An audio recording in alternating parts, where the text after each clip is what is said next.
Vikrant Chandwadkar aviation expert सध्या आपल्यासोबत आहेत। विक्रांतजी, आपल्यापर्यंत पण पूर्ण बातमी पोहोचली असेल की नेमकं काय घडलंय आणि कुठे घडलंय।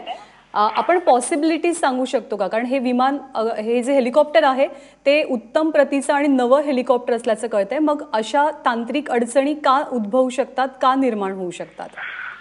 आता अडचण का आली हे तर टेक्निकल इन्व्हेस्टिगेशन नंतरच सांगू शकतील टेक्निकल एक्सपर्ट त्याच्यातले, किंवा जे मेंटेनन्स डिपार्टमेंट आहे ते सांगू शकतील। पण जी माहिती कळते त्याच्यामध्ये टेक ऑफच्या वेळेला मागचा जो रोटर विंग असतो ज्याच्यामध्ये हेलिकॉप्टर टर्न होण्यासाठी मदत होते, त्याच्यामध्ये काहीतरी आवाज आला आणि तिथून जाळ निघायला लागला आणि ते हेलिकॉप्टर थोडंसं आहे त्या जागेवर भरकटलं।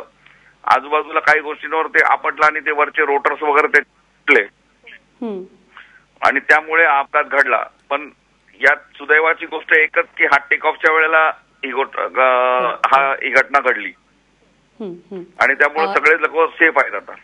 हो हो, मुख्यमंत्र्यांचं हे जे हेलिकॉप्टर आहे कुठल्या बनावटीचं आहे, कुठल्या कंपनीचं आहे? हे सिकॉस्की कंपनीचं हेलिकॉप्टर आहे। जगातल्या आताच्या जे काही लेटेस्ट हेलिकॉप्टर आहेत त्यापैकी एक आहे। अत्याधुनिक आहे, सर्व सुविधांनी युक्त आहे। रचना कशी असते हेलिकॉप्टरची? म्हणजे जर का एखादी इमर्जन्सी सिच्युएशन उद्भवली, परिस्थिती आली, तर नेमकं काय असतं या विमानामध्ये, हेलिकॉप्टरमध्ये, की जेणेकरून ही परिस्थिती नियंत्रणात आणता येते? नाही, साधारण म्हणजे हवेत उंचावरून क्रुझिंग करताना जर काही झालं तर त्याला ऑटो रोटेशन नावाचा एक प्रकार असतो, त्याच्यामध्ये ते सेफली लँड करता येतं। पण कुठलंही टेक ऑफ आणि लँडिंगच्या वेळेला कधी असं काही टेक्निकल बिघाड झाला ते कंट्रोल करणं तसं अवघड असतं। पायलट्सना सुद्धा निश्चितपणे विशेष प्रशिक्षण दिलं जात असेल जेव्हा ते अशा व्हीव्हीआयपीच्या हेलिकॉप्टर्स वरती असतात। पायलट्स बद्दल काय प्रशिक्षणाबद्दल सांगाल? निश्चितच जे पायलट्स व्हीआयपी फ्लाइंग करतात म्हणजे कॅबिनेट मिनिस्टर, मुख्यमंत्री किंवा राज्यपाल आणि आबाऊ जे असतात त्यांच्यासाठी पायलटला विशेष ट्रेनिंग असतं किंवा किमान 3000 तासाचा उडवण्याचा अनुभव असतो।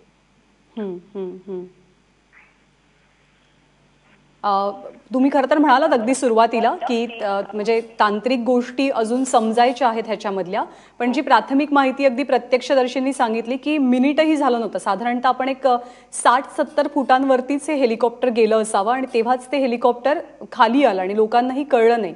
तर या परिस्थितीवरनं तुम्ही किमान अंदाज बांधू शकाल की नेमकं काय झालं असावं? नाही, तो 60-70 फूट गेलं नसावं माझा असा अंदाज आहे। कारण हे 10-12 फूट लोकांना वाटतं कारण धूळ उडते वगैरे, त्यामुळे लोकांना असं वाटतं उंच असेल, पण हे अगदी 5-10 फुटाच्या अंतरातच झालं असेल।